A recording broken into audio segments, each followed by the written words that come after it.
आज ही क्यों नहीं, कल करे सो आज, आज करे सो अब। ये मुहावरा तो आप सभी ने सुना ही होगा, किंतु जब बात आती है वास्तव में किसी काम को पूरा करने की तो हम में से कई सारे लोग काम को कल के लिए छोड़ देते हैं। बाद में उसका क्या परिणाम आता है ये कहानी में उसी की बात की गई है। एक समय की बात है, एक गांव में एक गुरु और उसके एक शिष्य रहते थे। इस गुरु को सभी गुरुदेव कहकर पुकारते थे और उसके शिष्य का नाम था रमेश। गुरुदेव और रमेश का आपसी संबंध बेहद गहरा था। गुरुदेव कभी कभी अपने शिष्य को मान्यता के साथ बुलाकर संदेश देते थे। वे उसे समझाते थे कि जीवन का सबसे महत्वपूर्ण पहलू है स्वाध्याय और आत्मविकास। लेकिन रमेश का स्वभाव था कुछ अलग ही। वह था आलसी और उसे सुख शांति की आदतें थी। उसका ध्यान अक्सर विचारों में खो जाता था और वह अपने कामों को कल पर छोड़ देता था।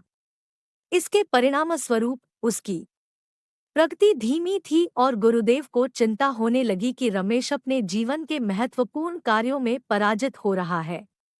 गुरुदेव ने समय के साथ रमेश की स्थिति को देखते हुए योजना बनाई। एक दिन वह रमेश के पास गए और उसे काले पत्थर का एक टुकड़ा दिया। गुरुदेव ने कहा, रमेश, मैं तुम्हें यह जादुई पत्थर देता हूँ।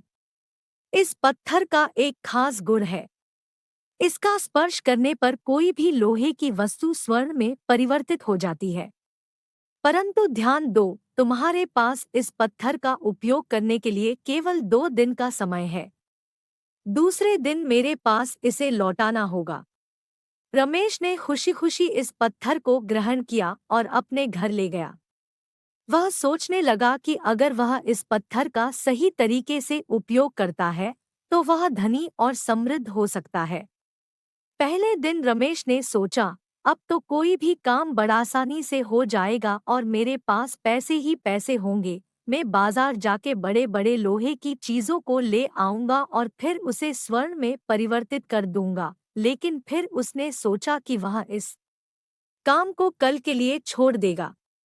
दूसरे दिन रमेश के मन में यह विचार था कि अब वह इस पत्थर का उपयोग करके धनी बनेगा। लेकिन उसने ध्यान देने की बजाय दोपहर का भोजन किया और फिर आराम करने लगा।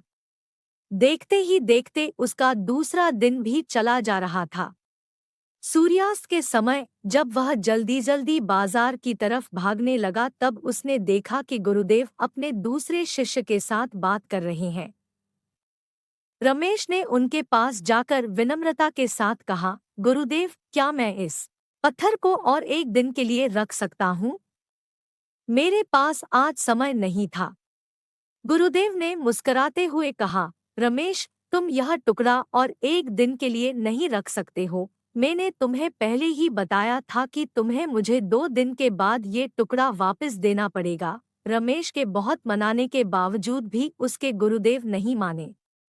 रमेश ने गुरुदेव के संदेश को समझ लिया। उसे यह सीख मिली कि सफलता के लिए समय पर काम करना और आलस्य को दूर करना जरूरी होता है। उसने निश्चय किया कि वह आलस्य को त्याग कर अपने लक्ष्यों की प्राप्ति के लिए प्रतिबद्ध रहेगा। मोरल: इस कहानी से हमें यह सीखने को मिलता है कि सफलता के लिए समय पर काम करना और आलस्य को त्यागना जरूरी होता है। हमें अपने लक्ष्यों की प्राप्ति के लिए सतत प्रयास करना चाहिए और समय का महत्व समझना चाहिए। आलस्य से बचकर हम अपने जीवन में सफलता प्राप्त कर सकते हैं। अगर आपको यह वीडियो पसंद आए तो कृपया करके चैनल को सब्सक्राइब जरूर करें, साथ ही बेल आइकन प्रेस जरूर करें ताकि नए वीडियो का नोटिफिकेशन सबसे पहले आप तक पहुंचे।